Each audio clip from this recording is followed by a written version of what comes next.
You gonna have any fights this week? Oh man, we gotta have some fights.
What up?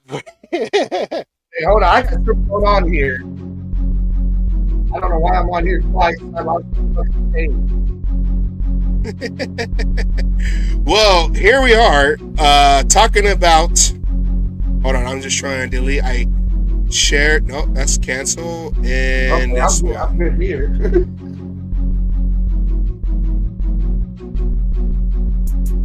I don't know. All right. I got it fixed. I got my end fixed anyways. Now I don't hear an echo. Okay. All right. Yeah. Okay. We're back. All right. Here we go. Technical difficulties aside, we're back, and we're just trying to get everything in order, because that's what we do here. Is we are the little show that could, and we're here. It's a Friday, so all right. Asylum. How you doing? I'm all right. How are you doing? I'm just getting over a little illness right now, but I'm fine. Just trying to survive here. So, Jim Otto, you the Aidan O'Connell? Is that what you're trying to say? Yeah, I'm like, I might have missed a day, when we're putting the shows together. But hey, I'm here. I'm playing. I'm not gonna do that voice, guys. I'm not that here. I'm here. I'm here. I showed up like Aidan O'Connell, and hopefully it'll be another 300 plus yard show that we're gonna do here today. All right then. All right, we're here. It's Friday. We're just trying to get our life in order. Let's start off with our favorite segment, the shameless plug. Until I get to it. You only have one job. I know, but it's Friday, okay? It's casual Friday. All right, here we go. Shameless plug. Here we go. Everyone go to the YouTube channel, The Cage Match Show. Like, share, subscribe, give it a thumbs up, and while you're at it, go ahead and hit that bell so you know every time a video short or meme drops that The Cage Match does. If Roger Goodell is a dickhead, which he was not on Wednesday, but you never know when it comes to him, you can catch us on Facebook. First of all, at the Oakland Raiders Savage page or my page, Asylum. After the show's over, why don't you go ahead and hit WGG. WGG. There you go. See right there. Or it doesn't say it's WGG. Browse their wonderful products. Place an order. And when you're done, in the discount code, put Cage Match one word to get 10% off your entire order. And like we always say, when you think of wins, you think of dubs. When you think of dubs, think of W. Go there, WGG, W.GG. Go there, put in the discount code CAGEMATCH, CAGEMATCH, for those who are unspellically declined or something. And also, go also to www.art4lifer.com. That is the Compa Fabian. Check out his merch on his website. He has great merch, and like I always say, and I do have one of his hats. I only wear hats for the man himself. So I know. Well, sometimes, most of the time, 90% of the time. Go there, RaiderNationForLifer.com, and also shouts out to RaiderMan19, RaiderMan19.com. Go there. He has his own merch too. That is the Oath merch. The Oath merch. Check that out. And I am a Raiders fan. I am a Raiders fan. Wow. And speaking of that, we want to somehow, some way get him to the torch, because I think we all believe that Raider Man deserves to be on the torch to do the Raider Oath. Not on the torch. We don't want to cook him. No. Yeah, at the torch, in front of the torch, to go over there, do the Raider Oath in front of 65,000 people. You know, the Oakland Raider mystique with the Raider way of Las Vegas as the cultures combine. Oh, yeah. Mega powers. Combine. Oh, yeah. Get the whole stadium fired up. That's what the Raiders need. They need Raider Man to be there. So, all right. Asylum. We have, well, after that big game against the Kansas City Chiefs that we played last Friday, it's only fitting that we should build upon that. So, build upon what? The loss? No. About the performance. Oh, I think yes. And I'm getting a little ahead of myself. So before we get into that, let's go into a little CMN news. You can click that for me, please. CMN news. Here we go.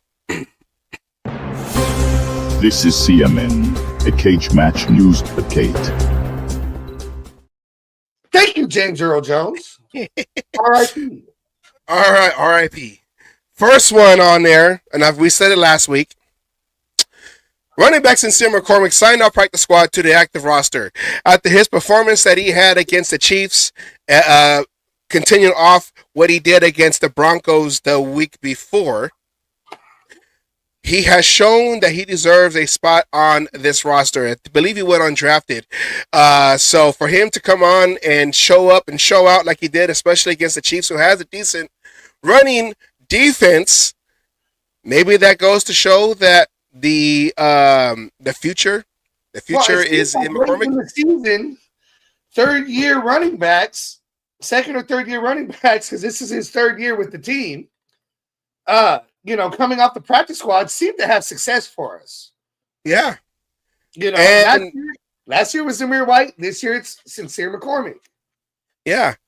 And, and it's funny because everyone's all like, why did we let go of Josh Jacobs? Why did we let go of Josh Jacobs? Well, he got Josh Jacobs' whole number, so hey, we'll take it. A little McCormick, a little seasoning into the offense. Right. I think McCormick, to me, it's coming down to McCormick was not, what's the word I'm looking for? Possessed, was not traumatized by Luke Getsy. So therefore, he has not forgot how to be a running back in a power running back scheme. He's definitely being your power back. I mean, if you look at his picture, he kind of has the size of Jacobs, doesn't he? Yeah, he looks almost identical to him with the number and everything. That same build, yeah. A small, powerful guy. And so I mean, Zeus has had his problems this year. We can't take away, but I kind of feel McCormick has stepped up and showing. And I think with maybe Zeus and McCormick, with Madison being that third back, in the mix instead of Abdullah, I think we might have our running back core there. I just think we just have to have the right blocking scheme and offensive coordinator in there, and we'll see it. We'll start to see it. Yeah, and he's going against a Buccaneers defense that's not that great. So maybe he can go out there and continue and build for his bid to be part of the rotation, if not the cowbell, but part of the rotation for next year. Next one, not cowbell. Cowbell, bell cow. Okay, I half lexic my mom's side, right? So you're half lexic. Here's the next one right here. Tight end Brock Bowers named Offensive Rookie of the Month. Brock Bowers, with his performance against the Chiefs, probably solidified that right there. Like we said, like McCormick, Brock Bowers was going against a very good defense of the Chiefs, and him going against cornerbacks and breaking free and making catches like he's doing right there. It was 10 catches, 140 yards, and 1 touchdown against a top 4 defense. I know you said top 5 in the thing, but really they were ranked number 4, if I remember correctly you saying. So yeah. We're putting up a top 4 defense, and he really, did it by himself. He made that defense look, he showed the holes in the defense. He showed the holes with the cornerbacks. I mean, that's the problem. With Broncos, they had to put their best cornerback on him to stop him. The Chiefs thought they could do it with double teams and other shit, and they couldn't do it. So I expect by the end of the season for him to at least tie Josh Jacobs with 2 offensive rookie offensive player of the month. He still has some time to get it again, and I think he just walk off with offensive player of the year. That's a competition with him, Bo Nix, Jaden Daniels. Probably those are the top 3 right there of guys who. And both quarterbacks ain't even in the top. Oh, what is it? 5? No, I think Jaden Daniels is top 5. But basically, Bo Nix and the quarterbacks are not the top rookie quarterbacks or going on right now, or quarterbacks with the rankings and everything. And here you got Brock Bowers, who is sitting on top of his position, receptions overall. I mean, if this man breaks 1,000 yards and he turns around and gets, let's say 100 plus receptions, I don't think there's any doubt that he's got to be offensive player of the year. What a pink fanfare. Sorry. She crashed our show a while back. Made a bold prediction. Got a W. It came true, unfortunately. We got to always shout her out because she is the champion on the cage match. She took the title. Yes, Brock Bowers. We got to win it back. We got to win it back. Brock Bowers tops the league in receptions. 84, and that's not just for tight ends or rookies or whatever. This is overall veterans, pass catchers. 84 topping the receiving on that one. Yeah. First among tight ends with targets. First among tight ends in yards. First among tight ends with yards after the catch. First among tight ends with 43 first down. Now I wish he was first among tight ends with touchdowns, but I wish that too. But you know what? I mean, that. They're starting to come, though. If you notice, they're coming. He's starting to average, at least 1 a game now. So that's what we expect to see. But to be doing it on a team that is 2-10,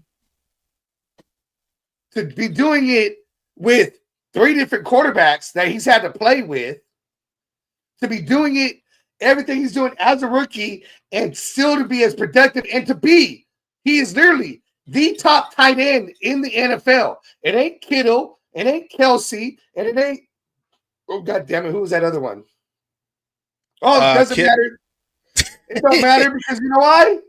He's still the top tight end as a rookie, and he can only get better. He can only get better. When, like we were saying, when you got to put your top cornerback on him to shut him down, you're going to turn around and leave other options open and be able to go. Now that we get the right offensive coordinator in there, he is a matchup nightmare at tight end, and he could do it all. Wide receiver, tight end.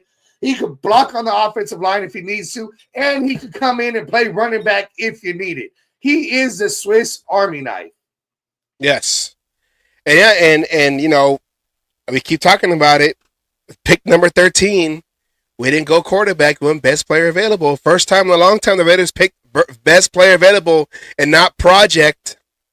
Not reaching, not anything. It was just, and again, we were talking about it with Jeff on Wednesday. He was literally the second or third best player in the draft. I bet you can play quarterback too. That's the next step. But we're talking about the best, second or third player in the draft. We're talking about overall, everybody in the draft. He was, top three. We'll go with top three here.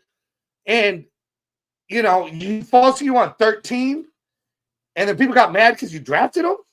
I bet you they're not mad now. I bet you everyone talking shit during that draft ain't talking shit no more. Well, you still got people that we should have got a quarterback. We got an offensive superstar. Yeah.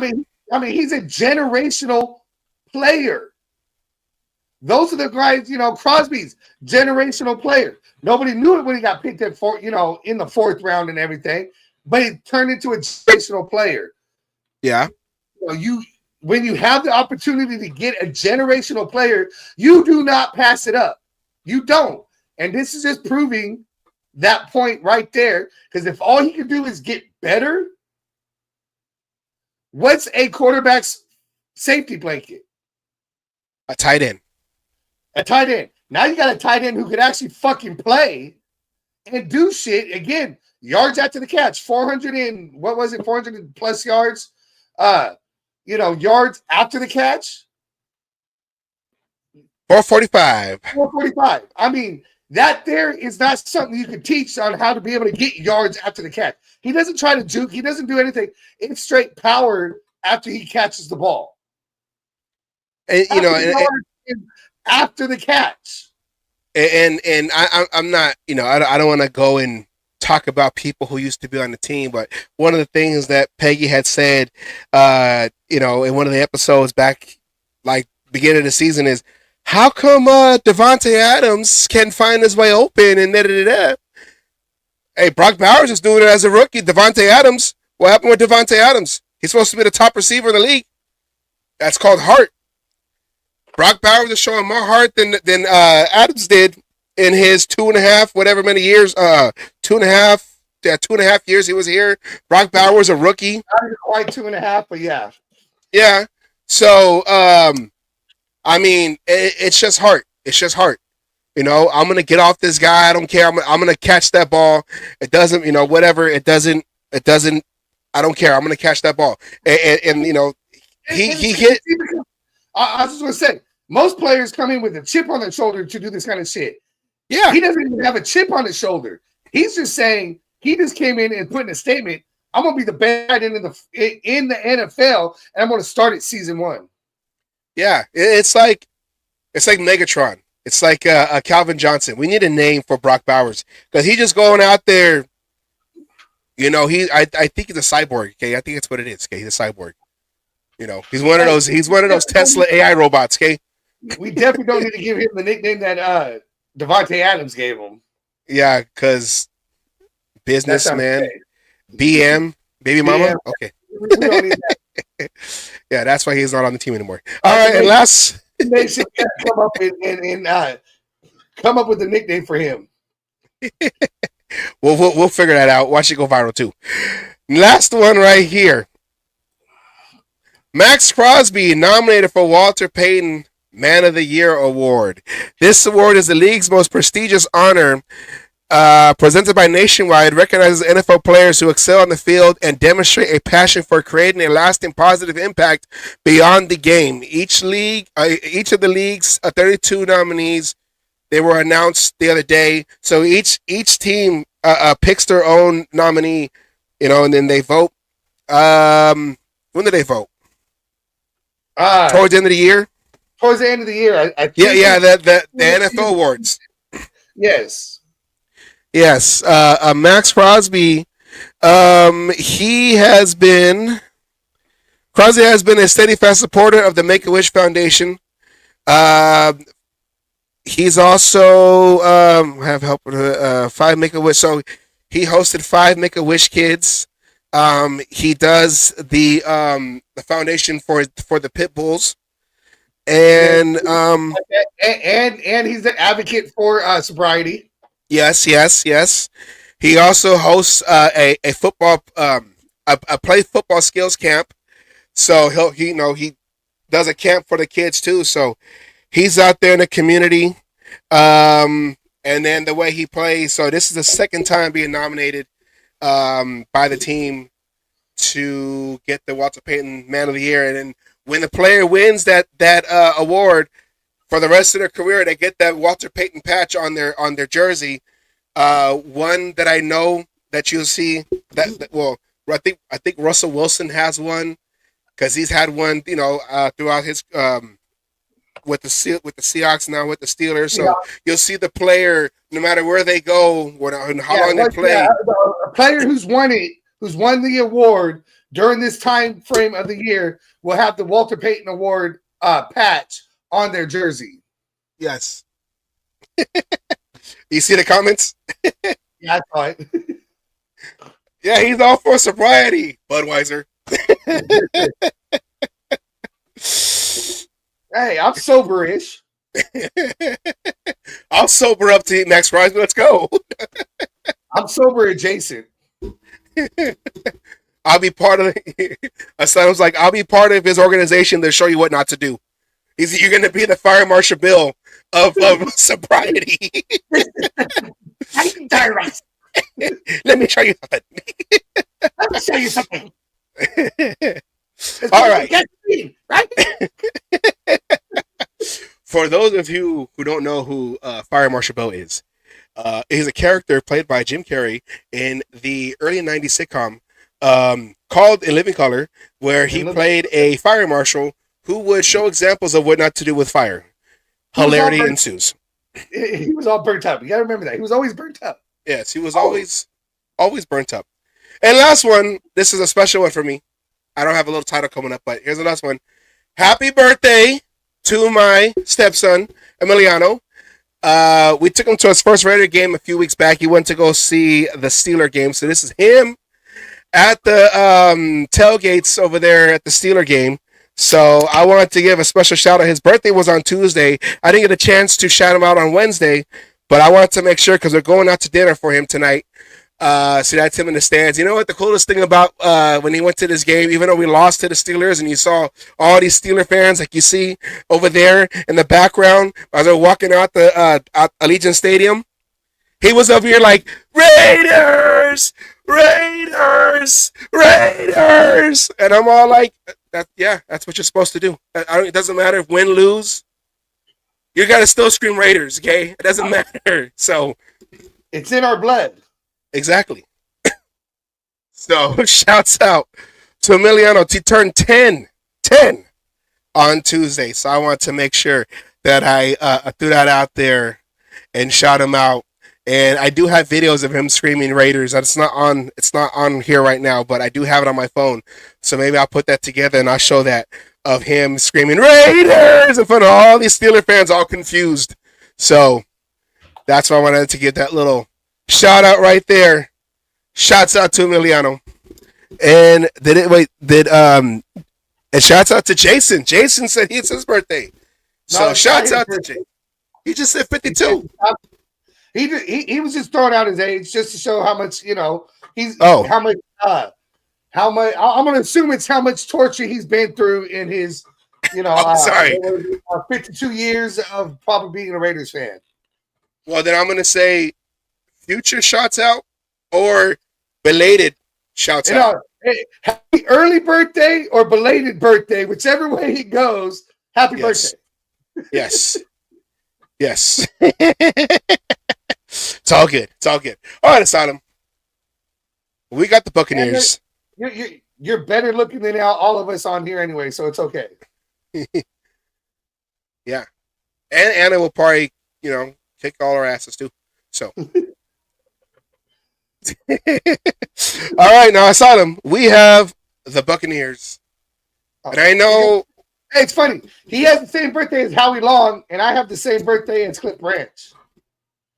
I have the same birthday as Vince Lombardi. It's not a Raider, but I'll take it. Hey, but the trophy's named after him, so that's good enough. Exactly. Okay, so if the Super Bowl was played in June, that's me. All right, so head-to-head history right here. Raiders lead the all-time series 7-4, 7 wins to 4 losses, no ties. The last time, share. The plastic one. Last time the Raiders played. I got a joke, but never mind. Raiders last time the Raiders. Bono hit it. Say it again. What did the tree say before Sonny Bono hit it? That's an old school joke. I got you, babe. Sorry, had to. Okay, go on. Yeah. 7-4, all-time Raiders lead the series versus the fake Pirates. Now, if you all remember the last time the Raiders played the Buccaneers, it was during the COVID season. The quarterback for the Buccaneers, ironically, was Tom Brady, who is our 5% owner of our team. But also, if you remember about that game, that was supposed to be a Sunday night game.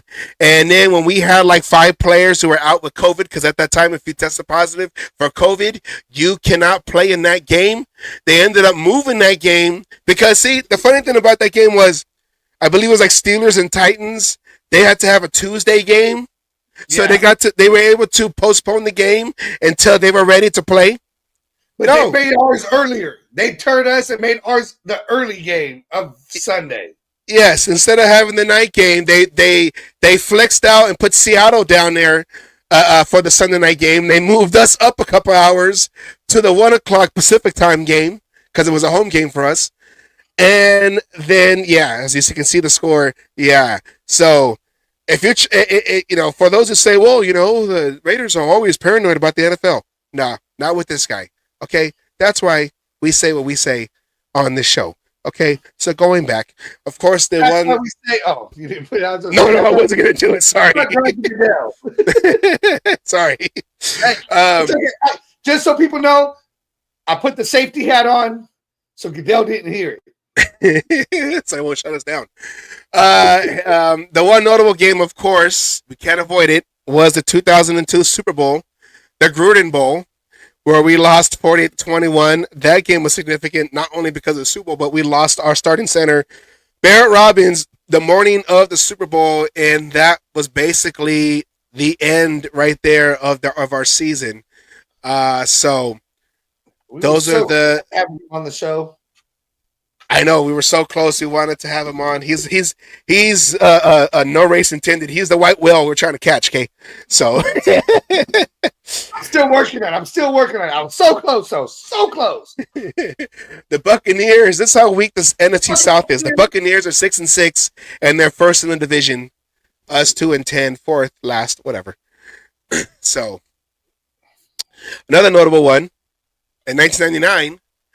We shut out the Buccaneers 45-0. I didn't get to go to that game. My dad did, but I didn't get to go to that game. But it was nice listening to it because it wasn't sold out, so I didn't have it on TV. So it was nice listening to like every 10 minutes, touchdown Raiders, touchdown Raiders. So that was Greg Papa saying that shit. That was Greg Papa. I know he's trying to do the same thing with the Niners. It just doesn't sound the same. And I understand going across the bay or going south of the bay or going to Great America, the amusement park that the Niners, whatever. I understand it, I get it. I'm not mad at him. But yeah, I miss Greg Papa. Him and Tom Flores doing the games on the radio. I would put the game on TV, mute it because I didn't want to hear the announcers on TV. I put the radio on, listen to Greg Papa and Tom Flores call the game for me as I watch it on TV when it was on TV. So that's my childhood memories right there. Baker Mayfield, 70.8 completion percentage, 3,034 yards of passing, 25 touchdowns, 11 interceptions, sacked 28 times. Passer rating 101.3, QBR rating 52.9. Their offense scores an average of 24.7 a game. Baker Mayfield, after signing that big contract, I was going to say after this game, that stat total is going to be 34. Let's go. Let's go. But that same kind of defense we did against the Chiefs, have that same kind of rush where everyone's coming in there and corralling. Let's go. Because Baker Mayfield, you remember the last time we saw him, he just got off the plane to go play for the Rams on that Thursday night game, the Justin Tillery game. And he was just playing backyard football, ended up coming back and winning the game for the Rams to beat us at the end of the game. He goes to Tampa Bay last year. Goes to Tampa Bay last year. 2 years ago. This is being his second year in Tampa Bay because he went there, and then this is the first year he got the big contract. Yes. He was on a 1-year contract last year, proved himself, and now, and is still proving himself. I mean, he's been playing well. You can't take it away from Baker. Yes. I bet the damn Browns are wishing they didn't get rid of him. Yeah, they're having their troubles right now of who to start. They got Jameis Winston trying to carry the load, but all those everything they gave up for Mayfield gets sacked more time than a hooker on both. Sounds like a Jimmy G joke. Oh no. Sounds like a Jimmy G joke. That's why when Jimmy G got tested positive, it was for penicillin because I'm joking. As you look at the numbers, these are the top performers who will be playing this game. So, of course, Aidan O'Connell with his 50.2% passer rating, 606. This is for the season, 661 yards, 3 touchdowns. O'Connell's only played a total of 3.5 games. Not even a half. He's come in garbage time for a couple games, and then he played a full game. Then he got hurt after the second series. Then he played a full game this last one where when he put up 340 and 2 touchdowns against the Chiefs. So, we've been saying it. Us on this show forever been saying it. We've been saying it. Team Ramrod. I know people have their eyes, number 1 pick quarterback, and I get it. Okay. But, hey, we keep saying he's on the team. Just give him a chance. A lot of folks who are not Raider fans are all like, I don't know. Give him a chance. He's looking good. The Buccaneers offense, they do have a lot of weapons, and I've seen Jason Downs have put it in there. Mike Evans is a dude. Mike Evans has been their top receiver for the last couple years, putting up numbers. He is questionable for this game, but most likely he's going to try to go out there and play. And with our new offense, like you were talking about, well, not new offense, but our new offensive coordinator, as you were talking about, Asylum, has been finding ways. It took him a couple games probably just to figure out what was wrong with this offense, what can they tweak, whatever, because they came out there and they performed real well against a top 4 or number 4 defense with the Chiefs. And you see these numbers. These are the numbers of the players that will probably be showcased on this coming game. What is your take? Brock Bowers is our top receiver, basically, with Jacoby Myers, who is also questionable with an ankle. But yeah, he's questionable with an ankle, and we'll go over that, with the injury report and everything like that. But I think he should play, as I just put it in the chats. I think he'll play. But you still have Brock Bowers. You still have Trey Tucker. Now you don't have DJ Turner. So if Myers is out, it's time for some other receivers to step up. But Sincere McCormick, I don't, he's only had a game in, I'm going to say, I know you're fucking with me there. That you try to set me off. Anyways, both McCormick and O'Connell with these stats that you're seeing, you have to remember they have very little time playing and going, and I expect things to be getting better. And again, that first game, what was it, against the Broncos? We saw some improvements, but we saw, things going with the new offensive coordinator and everything. We saw big improvements going from that first week to the second week. So I think the improvements going into the third week, with, assuming O'Connell's playing and assuming Jacoby Myers is playing, or Mayers is playing, I think we're going to see a lot more to he really knows how to push my button. I'm going to start calling you Homer because you know how to push my buttons. I know you feel differently. I got the show on Wednesday that says it. So, that being said, if you go straight across, yes, on paper, right now, Tampa Bay should destroy us. Hello, baby. Hey. Sorry. Stats don't forget he is only like 2 games, but that's what Jason had said. 12 quarters. Yeah. So I mean, that should tell you a lot right there. I expect those numbers to continue growing. And same thing with Jacoby and Brock Bowers, and maybe even the running backs with Sincere and Abdullah, coming with the rightful quarterback who should have started the season, somebody who gets the ball out quicker. And, I know people have their certain bitches about O'Connell, but O'Connell is going to raise all those numbers. And with the right, now I'm going to say not right, but with a different offensive coordinator that's not Luke Getsy going, I do see numbers growing and the points going. I know we only scored 17 points last game, but that was against a top, defense and everything. And he was able to march down the field. He knocked that rust off last game. And as long as he's healthy and the illness is not lingering, I expect better production out of our offense.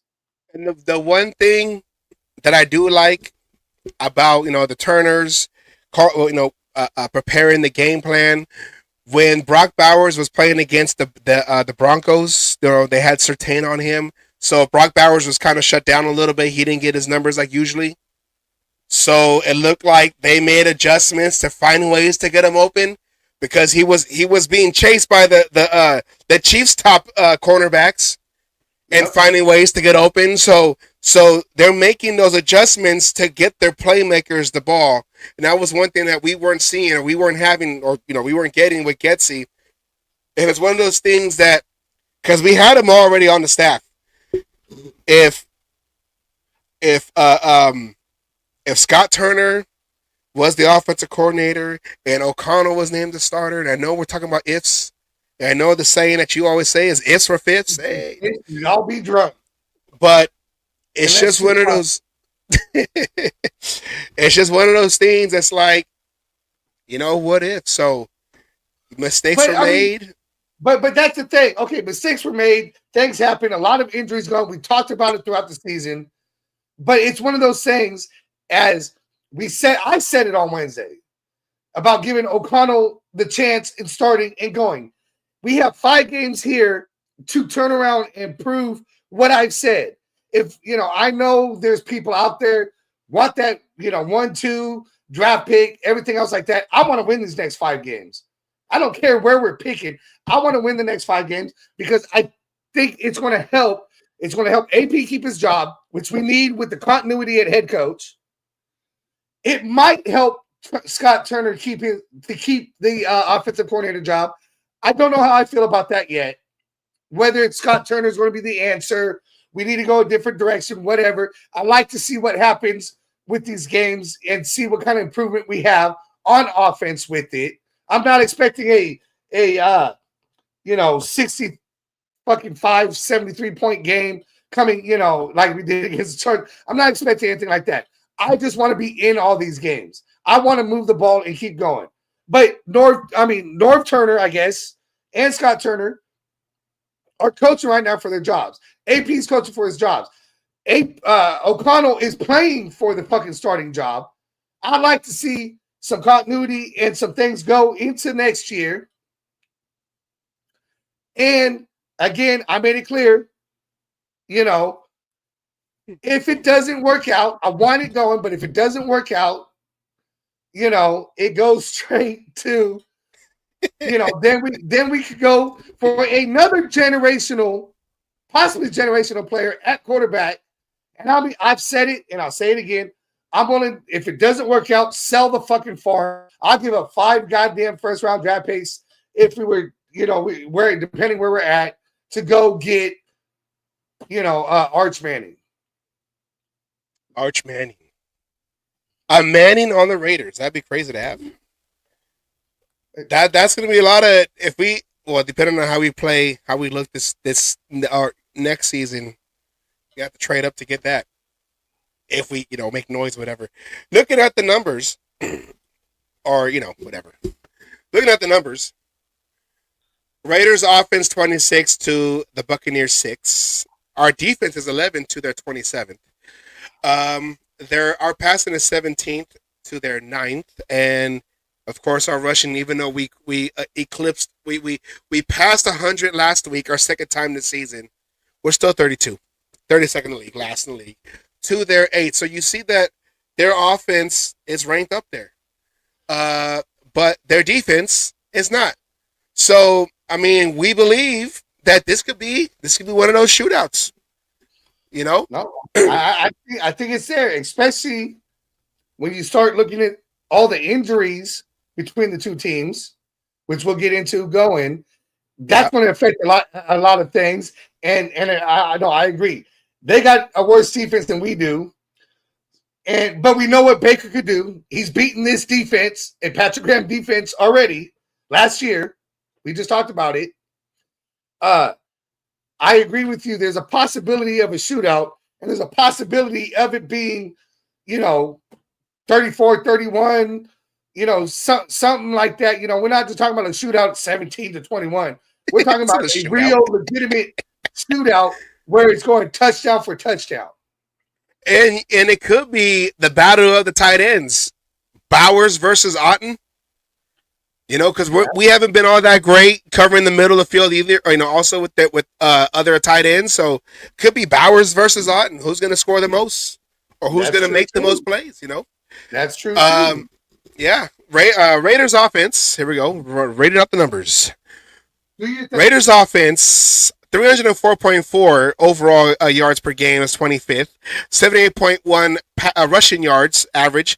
32nd, 226.3 passing yards per game, that's 14th, 18.6 points per game, which is 27th. Raiders offense is ranked 25th. The Tampa Bay Buccaneers offense, 275.8 yards per game, which is 6th, 137.1 rushing yards, which is ranked 8th, 238.8, which is 6th, passing yards, 27.9 points per game, which is ranked 5th. Their offense is ranked 6th overall. Looking at the Raiders defense, 327.7 yards a game they give up, which is ranked 14th. Rushing yards a game they give up, 114.8, which is 11th. Passing yards per game, which is 212.9, which is 14th. Points per game, 27.8 they give up, which is 28th. Overall 14th defense. And the Buccaneers, looking at them, total yards, they give up 375.4, which is ranked 28th. They give up 117.2 on the ground, which is 12th. 258.3 they give up in the air, which is 30th. 24.7 points per game they give up, which is 25th, with their 28th ranked defense. So this could be, it could be rain. It could be. I saw the weather. Could be raining footballs going deep in this game. A shootout in Tampa Bay. It could be. It could be. It could be. I don't know what the weather's going to be, but again, we're going to go back to the injuries and just different things.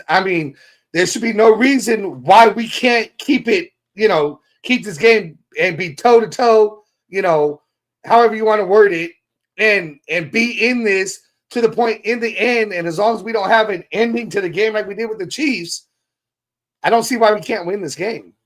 I know we always sound like homers and shit with all that, but in all honesty, I mean, even God damn it, Lincoln Kennedy had said, since the offensive coaching changes, he has seen more out of this team, more fight, more this, and everything going.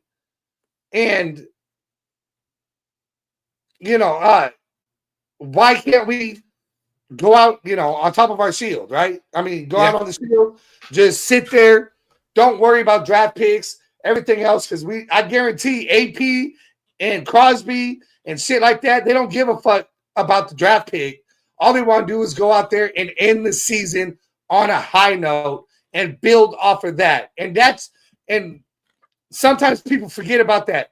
The momentum that can carry to the, I know there's a long off season. We all hate the off season. There's momentum that can be carried from that.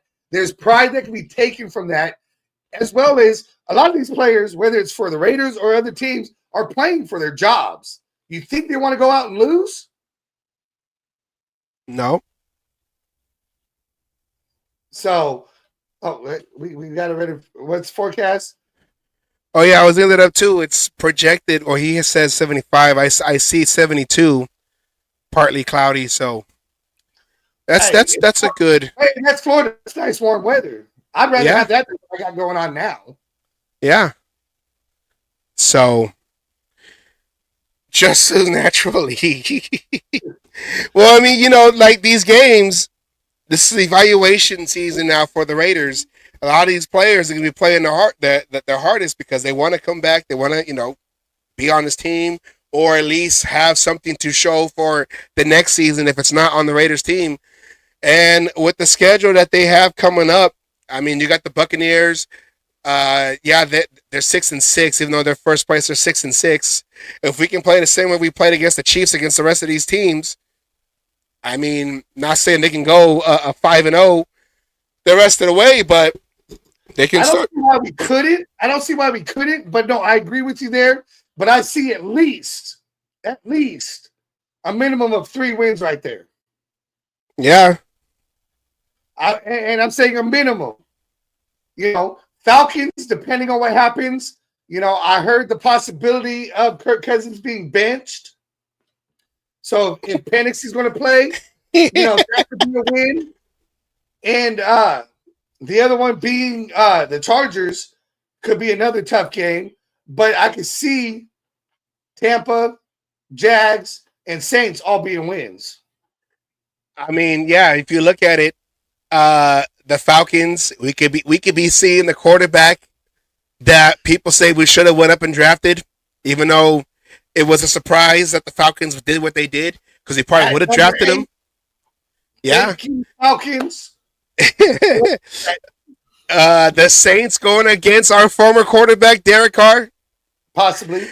And the Charger game, I mean, yeah, the Chargers are better, better record and all that, whatever. But division games, you can never just say that they're always, and especially how the first one ended with the fight and everything.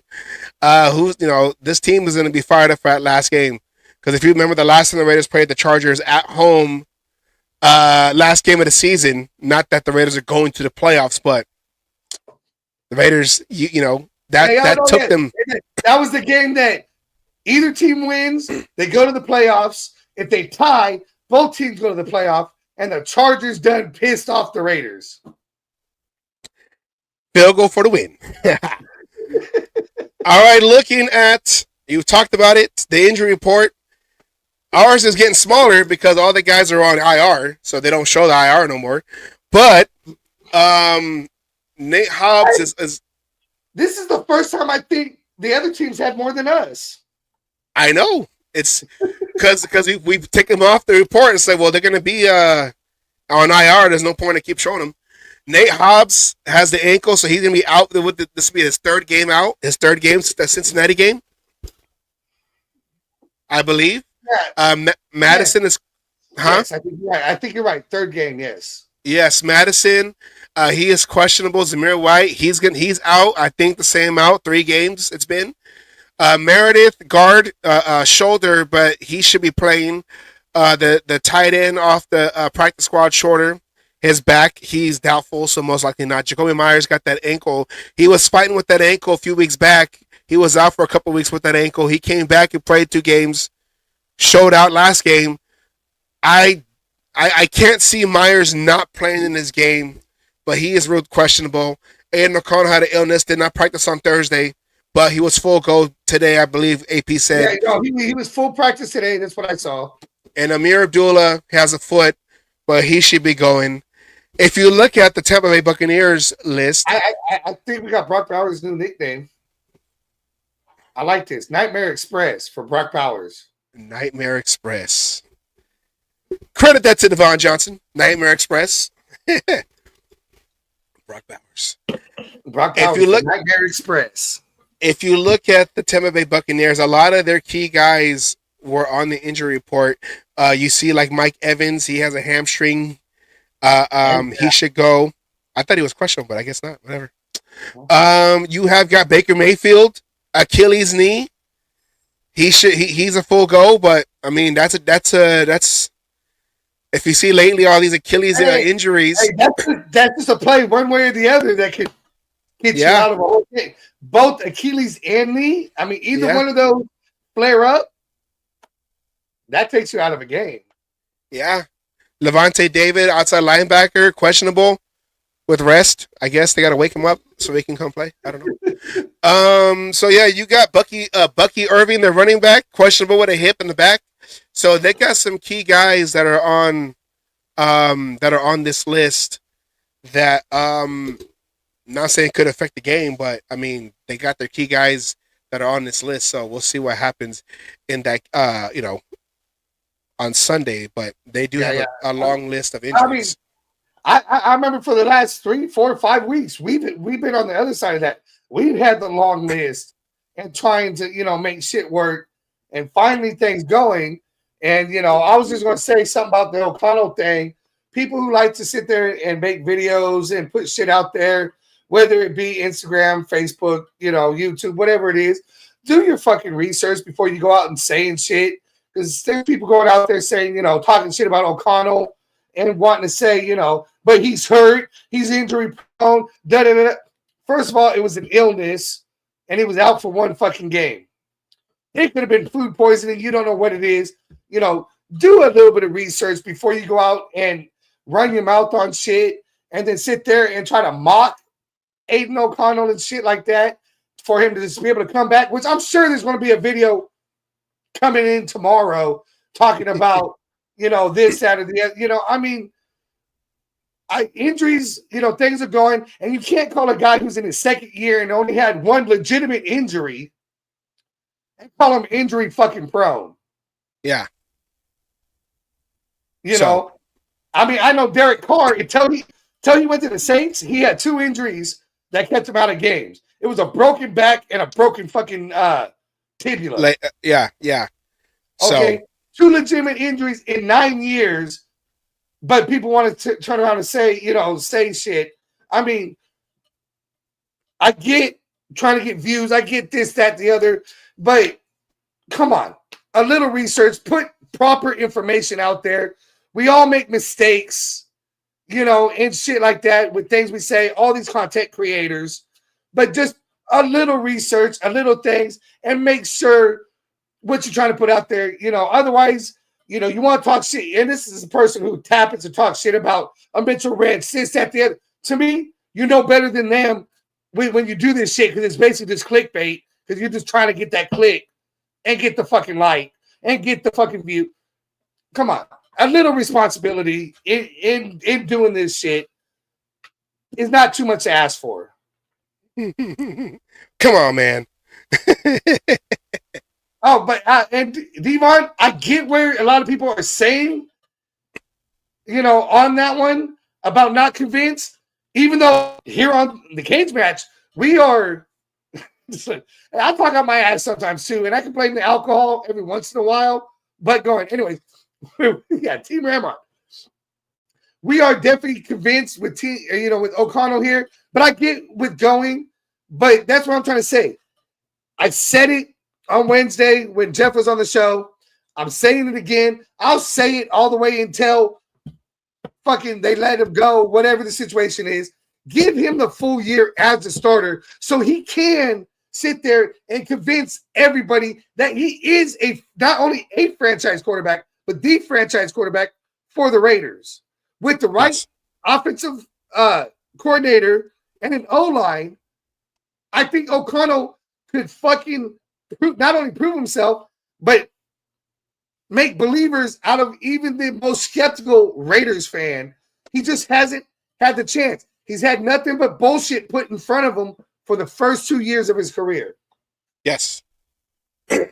Well, speaking of, people criticizing all that, I just want to get your quick thoughts on this right here. Richard Sherman on his podcast, they asked him about, what do you think about coaches, who are probably on the hot seat, whatever. And he talked about AP. Here's what he had to say right here. He was interim head coach last year and then ultimately took over. And I think his background being a former player really rejuvenated that team. He brought a lot of energy, and you can tell he's an energetic coach that is very passionate. Do you think he is the right fit in Vegas? I think he's the perfect fit in Vegas. I think they set him up for failure. And if you fire him, it's such BS. It's such BS because you didn't give him a good enough team to do anything more than what they're doing. They had the Kansas City Chiefs, 11-1, number one record in the AFC, on the ropes, done for. But he's had to do this with Gardner Minshew and Aidan O'Connell. These aren't necessarily elite quarterbacks. They've done a really serviceable job. They had Devontae for a little while. They traded him away. You let Josh Jacobs go. And so you knew that this wasn't going to be an attractive job last offseason. So did you just give it to Antonio Pierce so that he could bite the bullet this season just to fire him until it was a more attractive position when you have a high draft pick and you can get a quarterback of the future and you can go move on like that? If they do that, I'd be so pissed off because that's total BS. You set the man up for failure, expected him to fail, fired him for failing with no chance to. Yeah, I hope not. What's your take on that? Well, I mean, I think Jeff here, said it best going, yes, he basically had the same team. I don't necessarily think he was set up for failure. Yes, Jacobs didn't want to be here. And just like DA, I say good riddance, goodbye, whatever, it didn't need to go. I don't think he was set up for failure. He had a bunch of injuries to deal with. And I don't even want to call it second choice. I'm going to say maybe third choice or whatever when it came to offensive coordinators. He did not have the chance to be able to put together what he wanted. I don't want to say it was quite, I disagree with Sherman a little bit on this. I don't think he was set up for failure, but if you fire him after this season, I think it's bullshit. I don't think you've given him enough time to prove anything. Again, with the injuries and the way, the season has played out and going, let's give him, just like I said with O'Connell, at least another fucking year to prove himself and go out and finish building the team that he wants to put together, because we all know that every team that brings in a new head coach, that first year, that team is not his team. Yeah. When it comes to players, coaching, and everything else, because you got to slowly, it's never all at once, but it's slowly putting all your pieces in place, and we will see it, take hold and move forward next year, in my opinion. Yeah, I mean, with all the injuries and everything, and then the coaching change when it comes to the offensive coordinator, You just give him one more chance and see what happens on that one. All right, let's go real quick. We do every Friday show. We end it when I end it, but towards the end of the show, we always do a Know Your History. It's a little quick one, 250. So here we go. A quick one. Know Your History right here. And all you Raiders out there need to know your fucking history.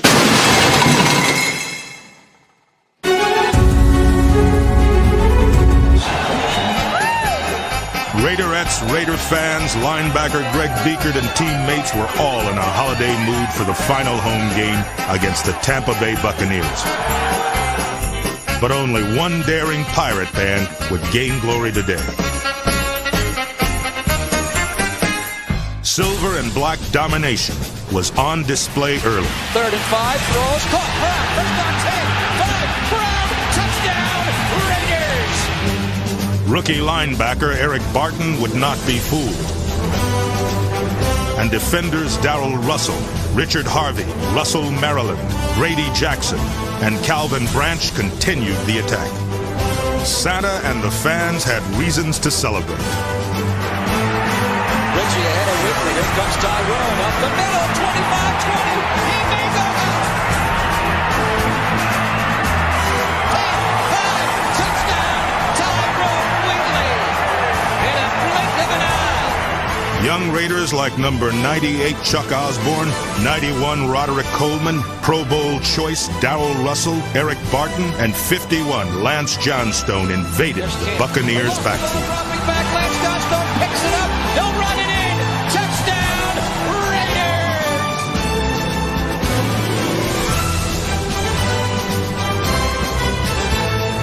Grady Jackson, Charles Mincy, and Pro Bowl corner Charles Woodson were unyielding as the Raiders recorded their first shutout since 1992.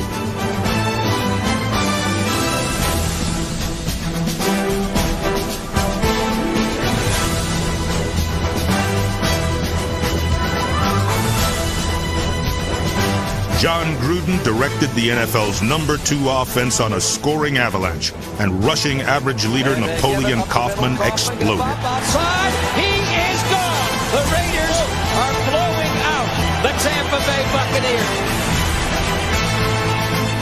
They give it to Whitley up the middle. Whitley in. Touchdown, Raiders.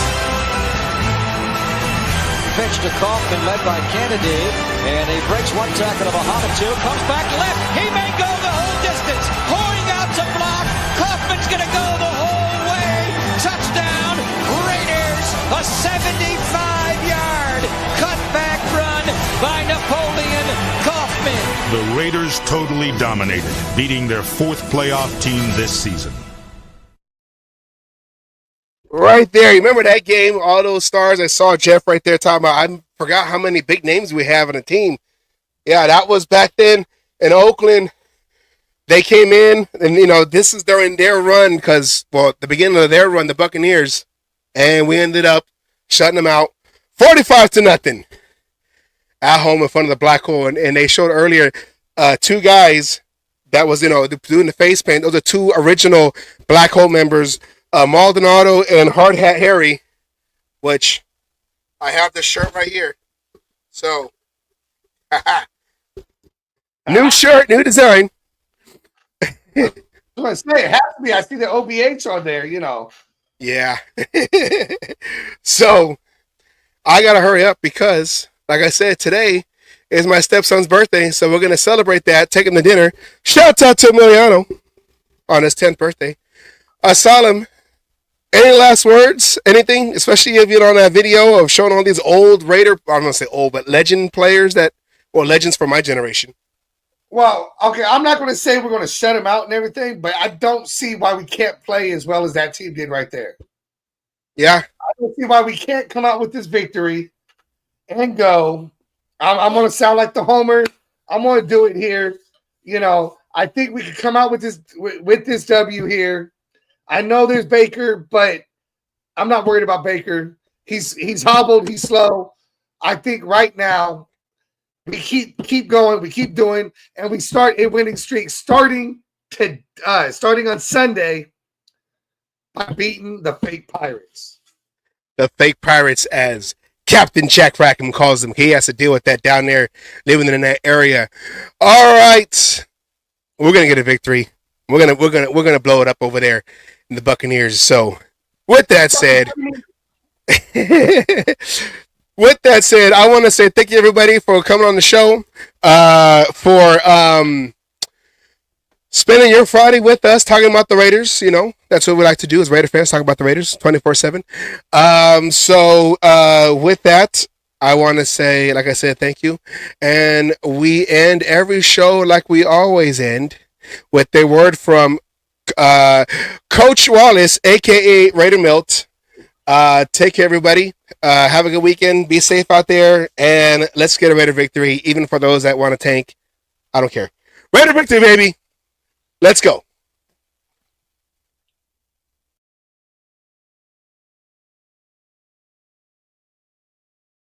All you other NFL teams, your tailgates are weak. Your teams are weak. We might be down right now, but it doesn't take away the history. And all you Raiders out there need to know your fucking history of who the fuck you playing for and where the fuck you're playing. Damn it. Oh, and by the way, I won my last cage fight. Again, I'm still undefeated. And you NFL motherfuckers out there that you think you want some, come on and get some anytime.